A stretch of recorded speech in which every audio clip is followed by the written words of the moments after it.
මට දියවැඩියාව තියෙනවා ඒත් එච්චර අමාරුවක් නෑ තිලි. අපිට දියවැඩියා තත්ත්වයක් තියෙනවා.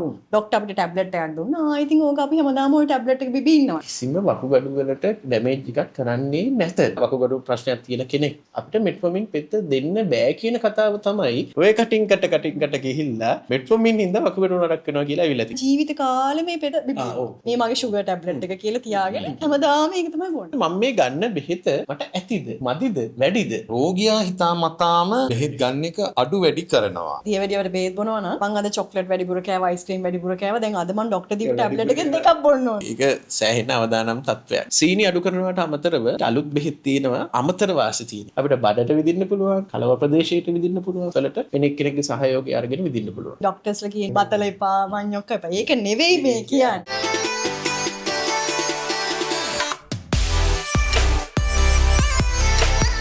මට දියවැඩියාව තියෙනවා ඒත් එච්චර අමාරුවක් නෑ තිලිනි. එහෙම කියලා හිතන අයත් ඉන්නවා. ඒ වගේම නෑ මට දියවැඩියාව හැදෙන්න නම් විදියක් නෑ. කිසිම හේතුවක් නෑ මට කියලා හිතන අයත් ඉන්නවා.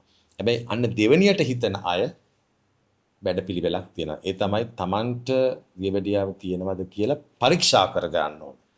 ඒ සමහරව ඉන්නෝනේ අපි වගේ. ඔව්. අපි තරුණයි. අපිට හැදෙන්නේ කොහොමද දැන් එකක් කරගන්න ඕනේ. මොකද මේ තරබාරුව ගැන ડોක්ටර් කිව්වනේ. මේ වැරදිව රුධිර පරීක්ෂාවක් කරගන්නේ කොහොමද ડોක්ටර් මට කියනවා. මටම කරගන්න ගිහිල්ලා එකක් බලන්න. ඔව් ඇත්තටම අපිට මේ ඔක පරීක්ෂා කරන්න පුළුවන් ක්‍රම කීපයක් තියෙනවා නේද? ඒක අපි සුලභව පාවිච්චි කරන ටෙස්ට් එක තමයි ෆාස්ටිං බ්ලඩ් ෂුගර් එක නේද? පැය 8ක් 10ක් විතර ෆාස්ටිං ඉඳලා අපි උදේට ගිහිල්ලා ලේක දෙනවා. ඒක තමයි ෆාස්ටිං බ්ලඩ් ෂුගර් එක කියලා කියන්නේ.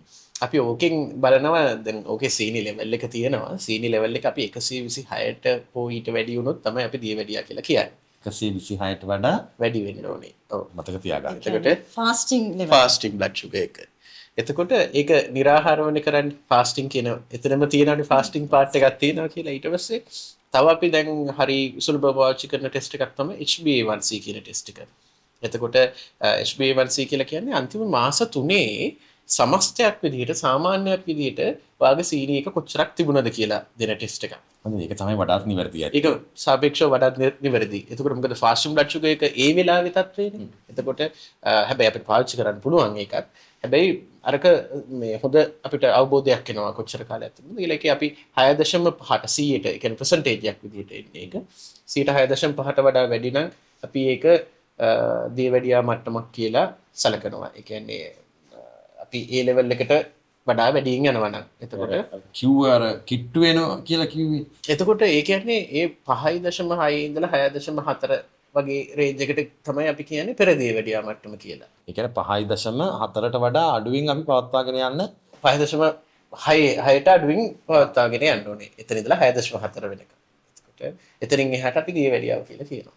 ඉතින් ඒ කියන්නේ අංගයකට වඩා මම හිතන්නේ අපි ඔක නිකන් පෙර දියවැඩියාව කියලා කියන්නේ ඉතින් ඊගාවට දියවැඩියාව වෙන්න chance එකක් තියෙනවා කියන එකනේ.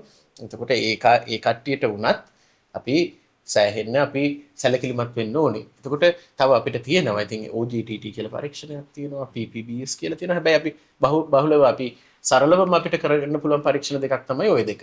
ওই දෙක කරා නම් අපිට අවබෝධයක් ගන්න පුළුවන් අපිට කොහොමද මේක දියවැඩියාව තියෙනවද කියලා. එතකොට අපි ගාවට ආවට පස්සේ අපි මේ සලකන දෙයක් තමයි සමහර වෙලාවට රෝග ලක්ෂණ තියෙනවා. අර අපි කිව්වේ විදිහට වැඩිපුර වතුර තිබහා යනවා, වැඩිපුර මුත්‍රා යනවා, ඒක කෙට්ටු වෙනවා. ඒ වගේ ලක්ෂණ එක තිබුණා නම් ඔය එක ටෙස්ට් එකක් කරත් ඇති.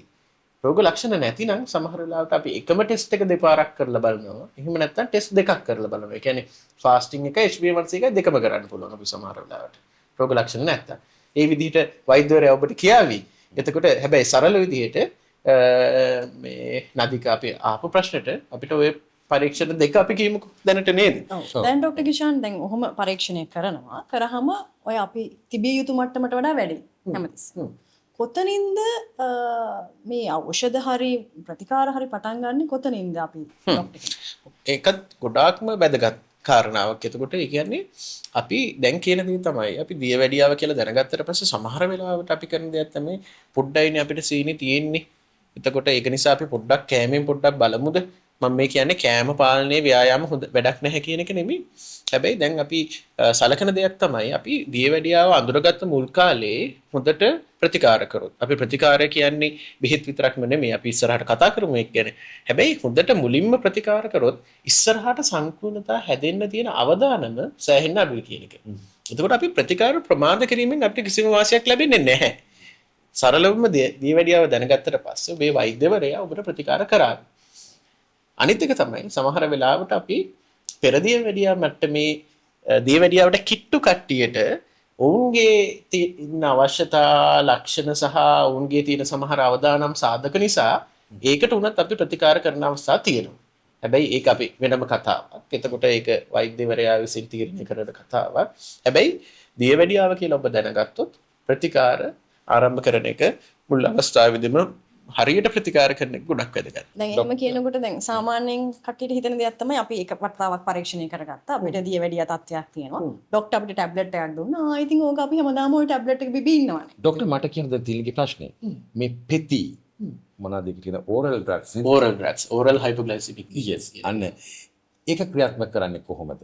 පෙති මේකට සමහර අය ඕකලත් කැමති නැහැ සමහර අය.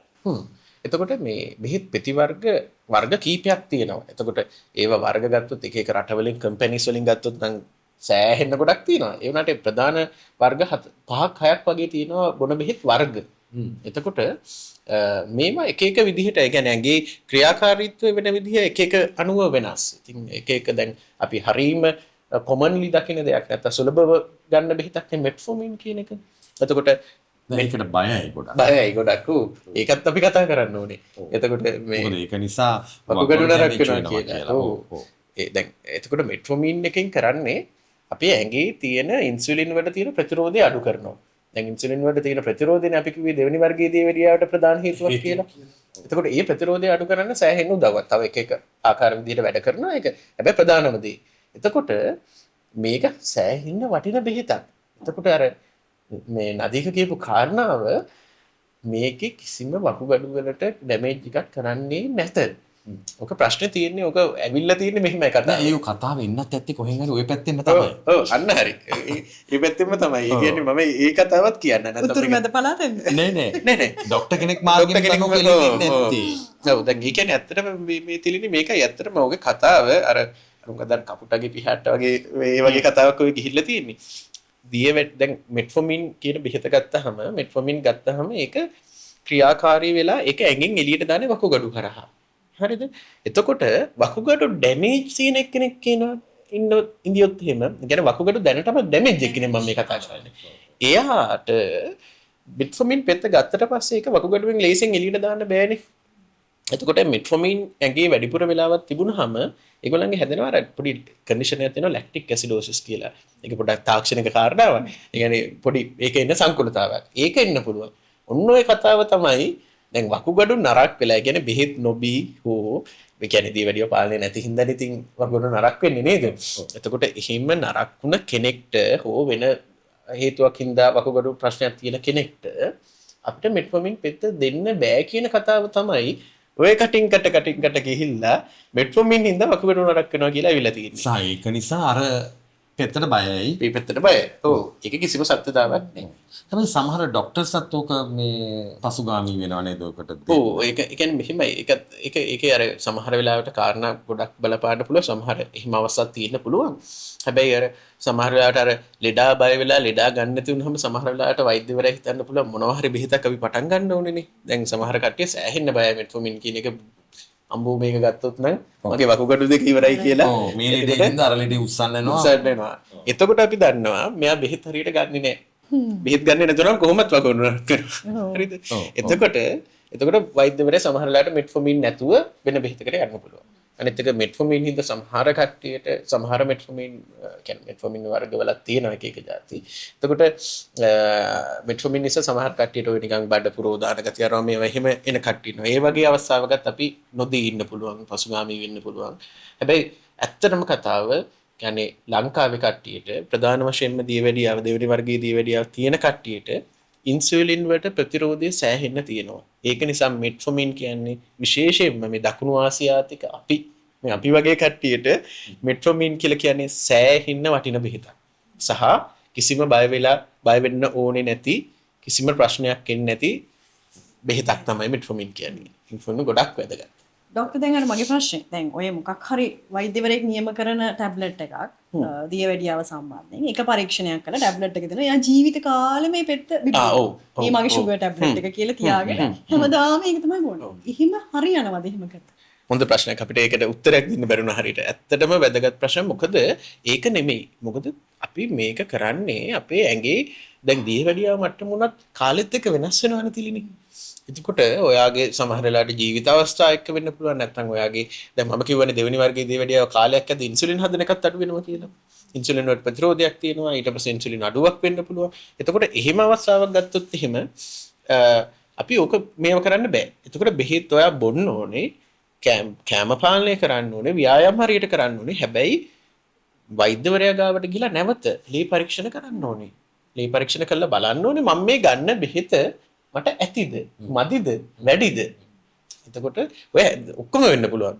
ඇති වෙන්නත් පුළුවන්, මදි වෙන්නත් පුළුවන්, වැඩි වෙන්නත් පුළුවන්. එතකොට ડોක්ටර් ගාවට ගිහිල්ලා මේ බෙහෙත බලලා මෙන්න මේකයි අපි ගන්න බෙහෙත. එතකොට මේක ඇඩ්ජස්ට් කරන්න ඕනේද? ඒ කියන්නේ ඒක අඩු වැඩි කරන්න ඕනේද කියලා බලන්න ඕනේ. ඊට අමතරව තව වැදගත් දෙයක් තමයි අපි දියවැඩියා තියෙන කෙනෙක්ගේ පරීක්ෂා කරන දේවල් ටිකක් තියෙනවා. සමහර ඒවා අවුරුද්දකට සැරයක් පරීක්ෂා කරනවා. දැන් ඇස් පරීක්ෂා කරනවා අපි අවුරුද්දකට සැරයක්. පාද පරීක්ෂා කරනවා. වකුගඩු පරීක්ෂා කරනවා. ඊට පස්සේ අක්මාවේ තත්ත්ව පරීක්ෂා කරනවා. ඒ කියන්නේ ලේ පරීක්ෂණ වලින්. ඉතින් ওই විදිහට අපි පරීක්ෂා කරන දේවල් ගොඩාක් තියෙනවා. මුත්‍රා එක්ක ප්‍රෝටීන් පිට වෙනවද කියලා බලනවා. එතකොට මේ ඔක්කොම අපි කරන්නේ ප්‍රශ්නයක්. දැන් දියවැඩියාවේ සංකූලතා වැඩි වෙන්න ඉස්සෙල්ලා මුල් අවස්ථාවේදී අල්ලගන්න. එතකොට ඔබේ බෙහෙත අරගෙන හැමදාම ඒක අරගන්න ගමන් එහෙම ගෙදෙට්ට වෙලා ඉගියොත් එකක් තමයි ඔබ දන්නේ නැහැ ඔබේ පාලනය කොහොමද කියලා. ඔබ දන්නේ නැහැ ඔබට සංකූලතා එන්න යනවද කියලා. එතකොට ඒක නෙමෙයි නිවැරදි ක්‍රමය. ඔබ වෛද්‍යවරයෙක් ගාවට ඔබ යන සායනයට ගිහිල්ලා ඒ කියන විදිහට ඒ කාලයට ගිහිල්ලා ඒ අදාළ විදිහට බෙහෙත් වෙනස් කරමින් අදාළ පරීක්ෂණ කරන එක ගොඩාක් වැදගත්. ડોක්ටර් මට තව ප්‍රශ්නයක් දැන් දියවැඩියාවට බෙහෙත් ගන්න අය ડોක්ටර් බෙහෙත් ටික නියම කරාට පස්සේ බෙහෙත් ටික ගන්නවා. හැබැයි එයාට දැනෙනවා ටික ටික බෙහෙත් ගන්නකොට දැන් මට සුව වෙනවා කියලා. හරි නැත්නම් පරීක්ෂා වලදී දැන් ඔයාලට දියවැඩියාව ටිකක් අඩුයි දැන්. ඊට පස්සේ රෝගියා හිතාමතාම අර ඩ්‍රග්ස් ගන්න එක නැත්නම් බෙහෙත් ගන්න එක අඩු වැඩි කරනවා. ඒක කොච්චර දුරට අන්තරාදායකද? සෑහෙන අන්තරාදායක වෙන්න පුළුවන්. එතකොට ඒ කියන්නේ මේ මොකද අපි දන්නේ සමහර වෙලාවට අපි මේ ගන්න බෙහෙත් වල දැන් අපි කියමු වැඩි කරන පැත්ත කියලා. රෝගියා වෛද්‍යවරයා වෙනවා. ඔව්. එතකොට අපිට සමහර වෙලාවට සීනි එකපාරටම උඩට ගොඩාක් අඩු වෙනවා නම් අපි తాවකාලිකව බෙහෙතක් නොගෙන ડોක්ටර් ගාවට යන එක වෙනම කතාවක්. හැබැයි ඔය නදීක කියපු ආකාරයට ඒ බෙහෙත් වැඩි කරගන්න එක. දැන් සමහර වෙලාවට සමහර බෙහෙත් තියෙනවා අපි දෙන ඩෝස් එකක් නැත්නම් මාත්‍රාවක් තියෙනවා ඊට වඩා වැඩියෙන් ගන්න එක හොඳ නැති එකකට වඩා ඒක හොඳ නැති වෙන්නත් පුළුවන්. එතකොට සීනි අඩු වෙන්න පුළුවන් නේද? අපි අර ඉස්සෙල්ලා කතා කරපු දෙයින්. එතකොට සමහර වෙලාවට සුගර් ලෝ වෙනවා. ඊට පස්සේ ඔබ අඩු කරගත්තට පස්සේ සීනි වැඩි වෙන්න පුළුවන්. ඔබ ඇඟේ දන්නේ නැහැ ඔබ ඇඟේ සීනි මට්ටම. එතකොට අර වෙන ඩැමේජ් ටික ඇඟ ඇතුලෙන් වෙනවා. එතකොට මේක අර එහෙම තමන් කරන්න එක නම් සුදුසු නෑ කොහෙත්ම. මොකද එතකොට ඒක සුදුසු ගමන්ගේ ජීවිතය තමයි අවදානමට වැටෙන්නේ. පැහැදිලි. සමහර ඉන්නවා දැන් අද දවසේ දැන් මම දියවැඩියාවට බෙහෙත් බොනවා නම් මං අද චොක්ලට් වැඩිපුර කෑවා අයිස්ක්‍රීම් වැඩිපුර කෑවා දැන් අද මං ડોක්ටර් දීපු ටැබ්ලට් එකක් බොන්න ඕනේ. දෙකක් බොන්න ඕනේ කියලා. ඔව් ඒක තමයි ඒක සෑහෙන අවදානම් තත්වයක්. සීනි සමහර අය නොදෙරම අඩු වෙන්න පුළුවන්. ඒකන අපි දන්නේ සමහර වෙලාවට අපි ගත්ත ආහාර වේලට කොච්චරක් වැඩි කරන්න ඕනද ඒක සාමාන්‍ය කරන්න පුළුවන් දෙයක් නෙමෙයි ලේසි. ඊළඟට ડોක්ටර් මොනවද අපිට දැන් මේ ටැබ්ලට් එකක් බොනවා කියන එක ඒක සාමාන්‍ය තත්ත්වය. ඒකට දියවැඩියාව පාන ගන්න ටැබ්ලට් එකක් දෙනවා. දැන් මේ අලුත් ටික ලෝකයේ අලුත් වෙනකොට මේ වෛද්‍ය විද්‍යාවෙන් මේ රෝගී පාලනය කරන්න මොනවා හරි අලුත් සොයා ගැනීම හරි අලුත් බෙහෙත් මොනවා හරි තියෙනවද? ඔව් ඇත්තටම මේ තිලිනි දැන් අලුත් බෙහෙත් වර්ග තියෙනවා. සෑහෙන ඒ කියන්නේ දැන් අපි ඉස්සෙල්ලා ඉඳලම දියවැඩියාව පාලනයේදී දියවැඩියාව හින්දා සංකුලතා අඩු කරගන්න ප්‍රධානම දේ තමයි සීනි පාලනය කරගන්න එක. සීනි ලෙවල් එක හරියට තියාගන්න එක. හැබැයි දැන් අලුත් බෙහෙත් තියෙනවා ඒවෙන් සීනි අඩු කරන ගමන්ම එකෙන් විශේෂ වෙනත් අපි කියන්නේ එක්ස්ට්‍රා බෙනිෆිට් එකක් විදිහට එකෙන් වකුගඩු අමාරු හැදෙන එක අඩු කරනවා heart attack හැදෙන එක අඩු කරනවා මේ විදිහට වැදගත් වෙන බෙහෙත් වර්ග තියෙනවා. එතකොට ඔකෙන් එකක් තමයි පෙත්තක් විදිහට පෙති විදිහට තියෙනවා SGLT2 inhibitors කියලා බෙහෙතක් ලංකාවේ තියෙනවා. ලංකාවේ දැන් සුලභව පාවිච්චි කරනවා. ඉතින් එතකොට ඒවෙන් අර අමතර වාසි තියෙනවා. තව GLP-1 receptor agonist කියලා තව බෙහෙත් වර්ග තියෙනවා. ඒක නම් ටිකක් තාම ලංකාවට ඇවිල්ලා නැහැ සහ ඒ වගේ පොඩ්ඩක් මිල ටිකක් වැඩි. ඉතින් ඒ වගේ ඒවෙන් ඔය වකුගඩු අමාරු හැදීමේ අවදානම ඊට පස්සේ heart attack එහෙම නැත්නම් හෘදයාබාධ හැදීමේ අවදානම මේ වගේම සමහර ඒ වගේම තියෙනවා බරත් අපි අඩු කරනවා. එහෙම ඔය දැන් මම කියපු බෙහෙත් වල. ඉතින් අර සීනි අඩු කරනවට අමතරව ඒ විදිහට අලුත් බෙහෙත් තියෙනවා. තව අමතර වාසි තියෙන එකේ. ડોක්ටර් දැන් මෙහෙම එකක් කියලා. බෙහෙත් ගන්නකොට අසාමාන්‍ය විදිහට අපේ සීනි මට්ටම අඩු වෙනවා නේද? සාමාන්‍ය විදිහට සීනි මට්ටම අඩු වෙනවා කියන්නේ normal level එකට ගන්න එක තමයි අතරම නදික අපේ අරමුණ වෙන්නේ. බෙහෙතින්. ඒ කියන්නේ බෙහෙත් වලින් අර මම කිව්වේ එක එක විදිහට වැඩ කරනවා. සමහර ඒවායින් අර දැන් ඉන්සුලින් වල තියෙන ප්‍රතිරෝධය අඩු කරනවා. සමහර ඒවායින් අන්‍යාශයෙන් ඉන්සුලින් හදන එක වැඩි කරනවා. මේ විදිහට එක එක විදිහට එක එක ක්‍රම තියෙනවා. මේ බෙහෙත් වැඩ කරන අපේ ඇඟේ. එහෙම කළා එයා normal ගන්නට ගේනවා. එතකොට ඕක බැලන්ස් එකේ තියාගෙන යන එක තමයි අපිට තියෙන අභියෝගය, challenge එක. අපි ගන්න ආහාර වේල යම් කිසි මට්ටමකින් ස්ථාවර ආහාර වේලක් අරගෙන බෙහෙත් ටිකක් අරගෙන මේක බැලන්ස් එකේ තියාගෙන. හැබැයි එතකොට ඊගා ප්‍රශ්න තමයි එහෙම කරා කියලා දියවැඩියාව අවාසනාවකට හොඳ වෙන අසනීපයක් නෙමෙයිනේ. ඔව්. දැන් ඔබේ සීනි සාමාන්‍යයි කියලා කියන්නේ ඔබට දියවැඩියාව හොඳ වුණා කියන එක නෙමෙයි. දියවැඩියාව බෙහෙත් එක්ක පාලනය වෙලා තියෙනවා කියන එක. තිල්ලි දැන් ගොඩක් අයට තියෙනවනේ දැන් ඉන්සියුලින් භාවිතය දැන් ගොඩක් අය බයක්වත් තියෙන හැබැයි රටේ වැඩි පිරිසක් මේ ඉන්සියුලින් පාවිච්චි කරනවා.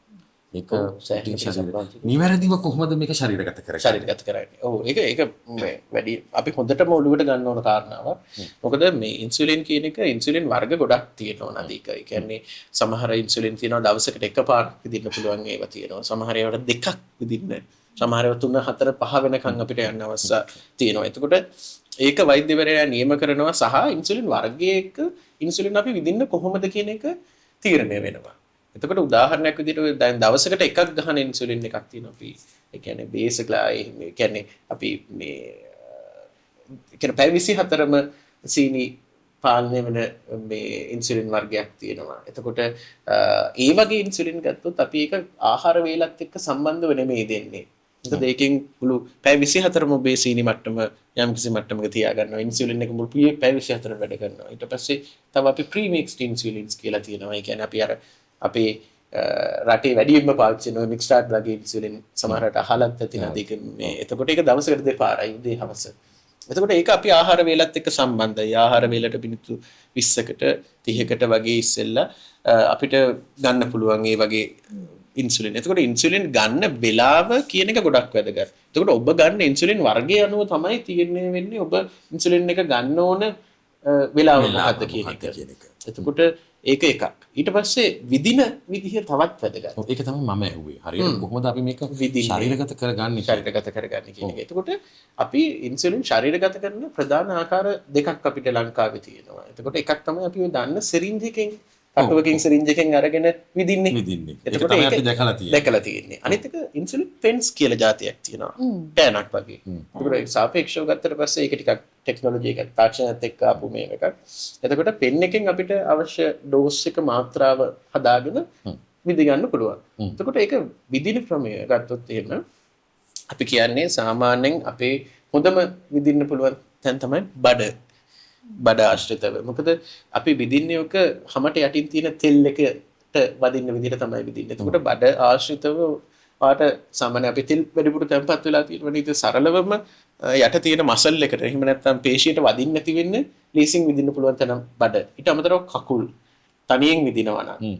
ඊට පස්සේ වෙන කෙනෙක් විදිනවා නම් ඔබගේ අත්වලටත් විදින්න පුළුවන්. මේ අපේ මසල්ස් වැඩි. ඔව් එතකොට මේ හරියට වගේ විදින්න පුළුවන් තෙල් මේ වගේ. එතකොට මසල් එකට වඩා අපි මසල් එකට වැදුනොත් බෑ. මසල් එකට වැදුනොත් අපිට අර හරි විදිහට ඉන්සුලින් එක ඇඟට යන්නේ නැහැ වුණ විදිහට. අපි කියනවා ඉරෙටික් විදිහට ඊට පස්සේ යන්නේ කියලා. එතකොට මසල් එකට වැදෙන්නේ නැති වෙන්න ගහන එක අරමුණක්. එතකොට අපිට බඩට විදින්න පුළුවන්, කකුල් වලට මේ කලව ප්‍රදේශයට විදින්න පුළුවන් සහ අත්වලට වෙන එක්කෙනෙක්ගේ සහයෝගය අරගෙන විදින්න පුළුවන්. ඉතින් ඒකේ විදින ටෙක්නික් එකත් ඉතින් වෙනස් වෙනවා. ඉතින් සිරින්ජ් එකෙන් විදිනකොට එක විදිහක් ඊට පස්සේ පෙන් එකෙන් විදිනකොට පොඩි වෙනස්කම් ටිකක් තියෙනවා. සමහර ලෙඩ තියෙනවා ඒවා නිට්ටාවට සුව කරන්න පුළුවන්. හැබැයි දියවැඩියාව කියන්නේ ડોක්ටර් නිට්ටාවට සුව කරන්න පුළුවන් දෙයක් නෙවෙයි. ඔහොට බෑ. මොන ලෙඩේ හැදුනත් කෑම, බෙහෙත් සහ ව්‍යායාම කියන මේ තුන වැදගත්ම වෙනවා. අපි ගැනත් පැහැදිලි කරමු. දියවැඩියාවේදී කෑම, බෙහෙත් සහ ව්‍යායාම වැදගත් වෙන්නේ කොහොමද? අපි දැන් බෙහෙත් ගැන සමස්තයක් විදිහට කතා කරන්නේ නේද? බෙහෙත් ඉන්සුලින්. එතකොට ඒක වෛද්‍යවරයානේ වැඩියෙන්ම කරන්නේ. එතකොට ඒක රෝගියාට ලොකු පාට් එකක් නෑ ඒකෙදි. එතකොට වෛද්‍යවරයෙක් හමු වෙන්න තමයි තියෙන්නේ. හැබැයි ඉතුරු දෙක සම්පූර්ණයෙන් අදාපවතින රෝගියා මත. වැඩිපුර තියෙන්නේ රෝගියා අතේ තමයි මේක. ඔව් වැඩිපුර හම්බුනහමම බෑ. ඩොක්ටර් හම්බුනහම බෑ. තමන්ගේ පැත්තෙන් වෙන්න ඕන ටිකක් තියෙනවා. එතකොට මේ අපි ව්‍යායාම ගැන මුලින් කතා කරමුකෝ. අපි සාමාන්‍යයෙන් කියන්නේ දවසකට මිනිත්තු 20ක් 30ක් විතර සතියකට දවස් 5ක්වත් අඩු ගානේ ව්‍යායාමයක් කරන්න කියන එක. එතකොට අපි ජිම් එකකටම යන්න ඕනේ නැහැ. ජිම් එකට යන්න පුළුවන් නම් හොඳයි. එතකොට මොකද ව්‍යායාම වර්ග තියෙනවනේ. ඒනට හැබැයි සරලව අපි දැන් හැමෝටම මේ කතා කරන්නේ. එහෙම කතා කරොත් එහෙම දවසකට ඔබට පුළුවන් නම් ඇවිදින්න, පොඩ්ඩක් දුවන්න, එහෙම නැත්නම් බයිසිකලයක් අරගෙන පදින්න. එතකොට මොනවා හරි දෙයක් දාඩිය ඇඟට දාන්න විදිහට මොනවා හරි ක්‍රියාකාරකමක විනාඩි 20ක් 30ක් දෙන්න පුළුවන් නම් අපි අනිවාර්යෙන් අපි ඒක හොඳ තත්ත්වයක් කියලා සලකනවා. ඒකට දවසකට අපි කියන සතියේකට මිනිත්තු 150ක් විතර ප්‍රමාණයක ව්‍යායාම වල යෙදෙන්න කියලා. ඉතින් ඕක හරියට ඔය ඒවා අංකනේ. හැබැයි සමස්තයක් විදිහට ඔබ වැඩිපුර ක්‍රියාකාරී වෙන තරමට ඔබ වැඩිපුර ව්‍යායාම කරන තරමට ඔබට දියවැඩියාව පාලනය කරගන්න ලේසි. ඒක ව්‍යායාම. ඊට පස්සේ කෑම. ඕක තමයි සෑහෙන්නම වැදගත්ම කාරණාව. අමාරුම කාරණාව. කට පරිස්සම් කරගන්න ඕන දේ. කට පරිස්සම් ජිම් ගිහිල්ලත් හොඳට කන අය ඉන්නවනේ. ඔව්. එතකොට ඒක තමයි අපි ගොඩක් දෙනෙට ප්‍රශ්නේ. දැන් අපි මූලිකව කතා කරන්නේ මේ දියවැඩියාවේදී ප්‍රධානම ප්‍රශ්නේ තමයි පිෂ්ඨය සහ ගන්න අපි ගන්න කාබෝහයිඩ්‍රේට් කියන එක. එතකොට සීනි සහ පාන් පිටි කෑම පුළුවන් තරම් අපි අඩු කරන්න ඕනේ. සෑහෙන්න දුරට අඩු කරන්න ඕනේ. සමහර කට්ටිය නවත්තන කට්ටියක් ඉන්නවා. එතකොට අපි පුළුවන් තරමට අඩු කරන්න ඕනේ. ඉස්සෙල්ලත් අපි කතා කරා මේ සෞඛ්‍ය සම්පන්න ආහාර වේල අපි අර හෙල්දි ප්ලේට් කියන එක. ඒක අපි කියවනේ 4න් එකයි අපිට පිෂ්ඨයේ තියෙන ආහාර ගන්න පුළුවන්. ඊටු 4න් එක අපි ගන්න ඕනේ ප්‍රෝටීන් තියෙන ආහාර. මස් මාළු බිත්තර වගේ දේවල්. ඊට පස්සේ පිඟානෙන් භාගයක්ම තියෙන්න ඕනේ කොළ වර්ග එළවලු වර්ග. ඕක තමයි මේ මොකක්ද ඒ කියන්නේ සෞඛ්‍ය සම්පන්න ආහාර වේල හෙල්දි ප්ලේට් එක කියලා කියන්නේ. ප්ලේට් එකේ අඩංගු වෙන්න ඕන දේ. එතකොට ඕකේ විශේෂයෙන්ම දියවැඩියා තියෙන කට්ටිය ඔළුවට ගන්න ඕන දේ තමයි දැන් උදාහරණයක් විදිහට ගත්තොත් එහෙම ඔය ගන්න පිෂ්ඨය ටික පුළුවන් තරමට සීමා කරන්න ඕන. දැන් බත් ගත්තත් බත් වර්ග අනුව වෙනස්නේ නේද? අපි කොච්චරක් ලේසියෙන් ඇඟට මේ ග්ලූකෝස් ටික නැත්නම් අපේ ඇඟේ සීනි එක වැඩි කරනවද කියන එක වැදගත් බත් જાති උනා. ඔව් සමහර අය දැන් ඔය හාල කන්න බෑ ඕකේ සීනි. ඕක කෑවොත් සීනි වැඩි වෙනවා දියවැඩියාව. එහෙම කියන අයත් ඉන්නවා. මොන හාල් වර්ගයේ දියවැඩියාව නැත්තේ ડોක්ටර්? දැන් උදාහරණයක් විදිහට ගත්තොත් දැන් ඔය කුඩ මොනවද කියන්නේ? නිවුඩ් නේද? නිවුඩ් තියෙන ආහාර අපි ගත්තොත් එහෙම ඒවා ටිකක් අර ෆයිබර් ගතිය අරව මේවත් නිසා එතකොට අපි මේ අපේ ඇඟේ සීනි මට්ටම එකපාරටම වැඩි වෙන්න දෙන්නේ නැහැ. එතකොට ටිකක් හිමින් වැඩි වෙන්නේ. ඊට පස්සේ රතු හාල්. එතකොට රතු හාල් සාමාන්‍ය සුදු හාල් වලට වඩා සාපේක්ෂව හොඳයි කියලා කියන්නේ ඒකයි අපි. අනිත් කාරණාව තමයි අපේ කඩවල වල යන්නෙම නැත්තේ රතු හාල්. හාල්. කට්ටිය කියන මේ රතු හාල් කන්න බෑනේ පිදුරු කෑවා වගේ. ඒ ප්‍රශ්නයක් තියෙනවා. හොඳ හාලේ අර කන්න බැරි ගතිය තියෙනවා. කන්න පුළුවන් හොඳට තියෙන්නේ පිෂ්ඨය වැඩි. අන්න හරි. ඒක සුද්ධ කරපු සම්බා අපිට වැඩි ප්‍රමාණයක් කන්නත් පුළුවන් නේද? ඊට පස්සේ දැන් තඹපු හාල් තියෙන්නේ. තඹපු හාල් වලත් එහෙමයි. අපි කතා කරන්නේ මේක අර ටෙක්නිකලි කතා කරොත් මේකට කියන අපි ග්ලයිසීමික් ඉන්ඩෙක්ස් කියලා එකක් අපි කතා කරනවා. එතකොට ඒ කියන්නේ අපි කොච්චර ඒ කියන්නේ අපි කෑමක් කෑවට පස්සේ කොච්චරක් ඉක්මනට සීනි ප්‍රමාණය වැඩි වෙනවද කියන එක. එතකොට තඹපු හාල් වල වගේ අර එකපාරටම සීනි මෙහෙම වැඩි වෙන්නේ නැහැ. එතකොට හිමින් වැඩි වෙන්නේ. අනිත් එක අපි තඹපු හාල් වගේ ඒවා කෑවොත් අපේ ඉක්මනට බඩ පිරෙන ගතියක් තියෙනවා නේද? එතකොට ඒ ගතියත් වැඩි. දැන් අපි කීරි සම්බා වගේ දෙයකට ගියොත් එහෙම අපි වැඩිපුර කන්න පුළුවන් නේද? එතකොට අපි වැඩිපුර නිකන් හපලා බලනොත් පැණි රසයිනේ. ඔව් ඒක තමයි. ඔව් එතකොට මේ ඒ වගේ දේවල් වැඩිපුර කන්න පුළුවන්. අන්නේ වැඩිපුර කන්න පුළුවන් හාල් ඉතින් කියන්නේ මොනම දැන් හැබැයි සමස්තයක් විදිහට ගත්තොත් මොනම හාල් එක උනත් මොනම හාල් එකකින් හදන බත් එක උනත් අවශ්‍ය ප්‍රමාණයට වඩා ගත්තොත් බෑ. එතකොට අපි කියපු අර 4න් එක ඔළුවේ තියෙන්න ඕනේ.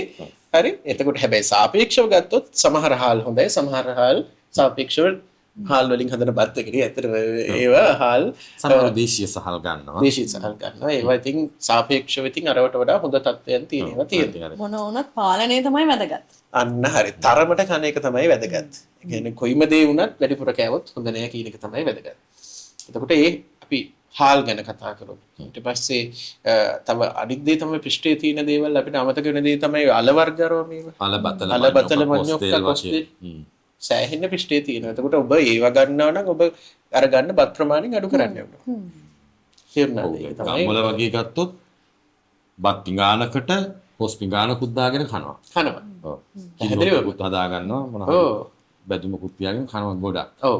කන ප්‍රමාණය තමයි වැදගත්. කන ප්‍රමාණය වැදගත්. මේකත් සමහරව වැරදි විදිහට තේරුම් ගන්න පුළුවන් ડોක්ටර් ගොඩක් අය අර ටිකක් දේශීය දේවල් වලට ඇලුම් කරන අය හිතනවා මේ ડોක්ටර්ස්ලා කියන්නේ බත් එපා කියලා. බතල එපා මඤ්ඤොක්ක එපා. ඒක නෙවෙයි මේ කියන්නේ නේද? පැහැදිලිවම නිවැරදිවම ඒ කියන්නේ අපි කියන්නේ තරමට කන්න කියන එක තමයි අපි කියන්නේ අපි අර පුරුද්දක් විදිහට තියෙනවනේ. ඉතින් අපි පුරුදු පොඩි කාලේ ඉඳලා එන ඒවා. අතරින් අමාරුයිනේ. ඒ වුණාට ඇත්ත කතාව ඒක නෙමෙයි අපි පුළුවන් තරමට මේ කාබෝහයිඩ්‍රේට් ගන්න ප්‍රමාණය අඩු කරන එක තමයි වැදගත් වෙන්නේ. ડોක්ටර් දැන් මේ සමහර එළවලු වලත් සීනි තියනවාද? මට මම දැන් බෙල්ද ප්ලට් එකකට මමත් එළවලු ගන්නවා. සමහර කියන බීට් කන්න බෑ නේද? බීට් වල සීනි නේද? කැරට් කන්න හොඳ නැහැ කැරට් වල සීනි නේද කියලා. එළවලු වලත් සීනි තියනවාද? එළවලු වල සීනි තියනවා කියන එකේ ප්‍රශ්නේ තමයි සමහර එළවලු වල තියෙනවා සීනි මට්ටම. දැන් ඒ කියන්නේ දැන් ඔය අලබතල ಜಾති ගත්තොත් එහෙම අල වගේ දේවල් වල පෘෂ්ඨය සීනි තියෙනවා. එතකොට සීනි තියෙනවා ඇත්තටම.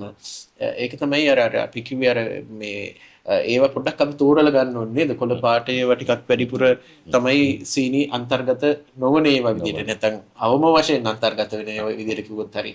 එතකොට ඒවා තියෙන්නේ. එතකොට අපි පොඩ්ඩක් එළවලු නදික කිව්වා වගේ තෝරා ගනිද්දිත් වැදගත්. අනිත් එක එළවලු වල තියෙන දේ තමයි අපි දැන් බත් එක එළවලු දාගෙන කනකොට එතකොට අර ඇඟේ සීනි එකපාර වැඩි වෙන එකත් වළක්වනවා එළවලු වලින්. ඒකේ තියෙන අර තන්තුමය ගතිය නිසා. එතකොට ඒක නිසා හැමතිස්සෙම අර එළවලුවක් එකතු කරගන්න එක සෑහෙන්න වැදගත්.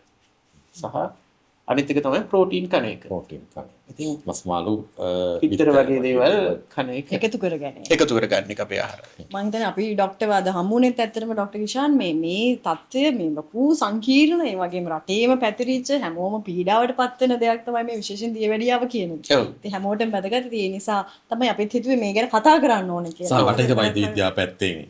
ඔව්. මොනවද ප්‍රතිකාර?